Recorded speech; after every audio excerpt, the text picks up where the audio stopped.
Price be to Jesus Christ and blessed virgin Mary. Welcome back to Catholic വകബി. നമ്മളിന്ന് കരുണയുടെ അവസാന മണിക്കൂറിലെ 28ാമത്തെ സന്ദേശമാണ് കേൾക്കാൻ പോകുന്നത്. As usual let us begin with a prayer. Pater noster, qui es in caelis, sanctificetur nomen tuum, adveniat regnum tuum, fiat voluntas tua, sicut in cielo et in terra. Panem nostrum quotidianum da nobis hodie, et dimite nobis debita nostra, sicut et nos dimittimus debitoribus nostris, et ne nos inducas in tentationem, sed libera nos a malo. ആമേൻ. So Eesho പറയുകയാണ്, പിശാചിനെ തിരിച്ചറിയുക. അതുപോലെ തന്നെ നിങ്ങൾ പിശാചിനെ, അശുദ്ധാരൂപിയെ 3 കാര്യങ്ങൾ കൊണ്ട് തിരിച്ചറിയുക. ഒന്നാമതായി, നിങ്ങൾ തന്നെ സ്വയം ഉയർത്തിക്കാട്ടാനുള്ള ത്വരയും നിങ്ങൾക്ക് നൽകപ്പെട്ടവയെക്കുറിച്ച് അഹങ്കരിക്കാനുള്ള പ്രലോഭനവും ഉപദേശവും അവൻ തരും. ഒന്നാമത്തെ കാര്യം. രണ്ടാമതായി, പിന്നെ അവൻ നിങ്ങളെ അവിശ്വാസത്തിലേക്കും നിങ്ങളുടെ എല്ലാ അവയവങ്ങളിലും വസ്തുക്കളിലും വ്യാപിക്കുന്ന അടക്കമില്ലായ്മയിലേക്കും ആസക്തിയിലേക്കും പ്രലോഭിപ്പിക്കുകയും നിങ്ങളുടെ ഹൃദയങ്ങളെ ആ മോഹത്താൽ ജ്വലിപ്പിക്കുകയും ചെയ്യും. രണ്ടാമത്തെ കെണി. മൂന്നാമതായിട്ട്, അവസാനമായി അവൻ നല്ല അരൂപിയുടെ മൂടുപടം അണിഞ്ഞ് മനുഷ്യരെ വഞ്ചിക്കുകയും ചെയ്യും. ഇങ്ങനെയാണ് 3 രീതിയിൽ സാത്താൻ ആളുകളെ വഞ്ചിക്കുന്നത്. പരിശുദ്ധാത്മാവ് നിറഞ്ഞവർക്ക് ഇതിലെ തട്ടിപ്പുകൾ മനസ്സിലാവത്തുള്ളൂ എന്നുള്ളതാണ്. എന്നിട്ട് അടുത്തത് ഈശോ ചില കാര്യങ്ങൾ പറയുകയാണ്. ഞാൻ അനുവദിക്കാതെ പിശാചിനോ ദുഷ്ട മനുഷ്യർക്കോ നിങ്ങളുടെ അടുക്കൽ വരാൻ സാധിക്കുകയില്ല.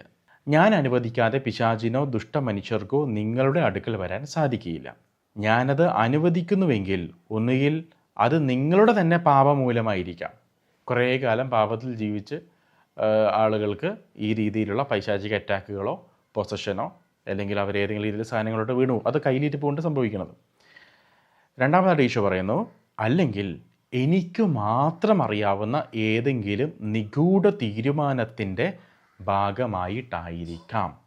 എനിക്ക് മാത്രം അറിയുന്ന ഏതെങ്കിലും നിഗൂഢ തീരുമാനത്തിൻ്റെ ഭാഗമായിട്ടായിരിക്കാം.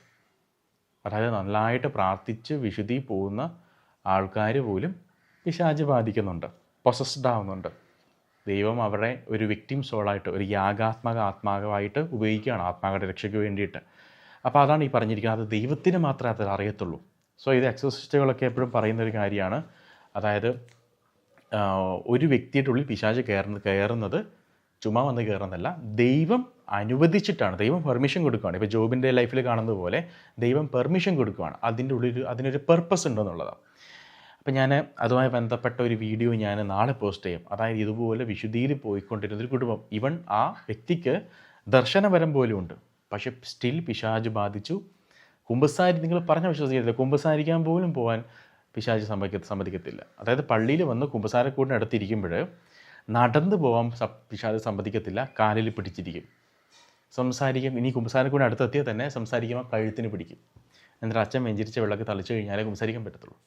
അങ്ങനെ അവർ കേരളത്തിലൊരു പ്രശസ്തമായ തീർത്ഥാടന കേന്ദ്രം വിളക്കന്നൂർ, യുക്കറിസ്റ്റിക് മിറാക്കിൾ ദിവ്യകാരണ അത്ഭുതം നടന്ന വിളക്കന്നൂർ എത്തിയപ്പോൾ ഓട്ടോമാറ്റിക്കലി പിശാച് ഈ സ്ത്രീയെ എടുത്തെറിഞ്ഞ് ഓടിപ്പോയെന്നുള്ളതാണ്. ഇത് അവരുടെ തന്നെ ഹസ്ബൻഡ് എനിക്ക് അയച്ച ഓഡിയോ ആണ്. അത് ഞാൻ നാളെ അപ്ലോഡ് ചെയ്യാം. അപ്പോൾ എൻ്റെ പ്രിയമുള്ളവരെ, ഇതിലൊക്കെ ഈശോ പറയുന്നത് എത്ര സത്യമായിട്ടുള്ള കാര്യങ്ങളാണെന്നറിയാം. അപ്പോൾ എൻ്റെ സൃഷ്ടിയാണല്ലോ പിശാചും, മറ്റെല്ലാറ്റിനെയും പോലെ അവനും നല്ലവനായാണ് സൃഷ്ടിക്കപ്പെട്ടത്. എന്നാൽ അവൻ സ്വന്തം ദുഷ്ടത കൊണ്ട് പിശാചായി തീർന്നു.